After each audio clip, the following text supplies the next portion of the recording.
Nutrition benefits from plant-based proteins. Plant protein has been shown to have significant advantages over its animal-based counterparts.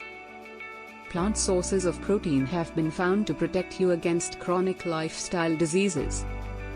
Plant protein sources come with various other nutrients like vitamins, minerals, and, most importantly, fiber. Plant-based protein does not overload your kidneys as animal protein does.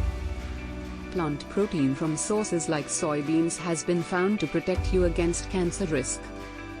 Animal protein has been found to play a role in increasing your cancer risk.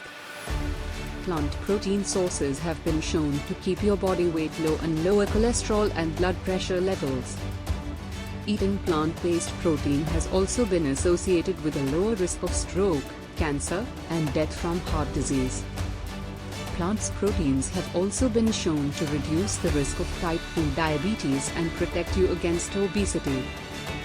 All plant proteins are complete proteins. They all have essential amino acids. Some sources of plant-based protein have enough of all the essential amino acids to meet your needs. Eating a varied plant-based diet ensures that you get all the necessary amino acids and enough of it to meet your needs. Studies have found that most of us, even those on a plant-based diet, get more protein on average than what we need. Subscribe to our channel for health tips.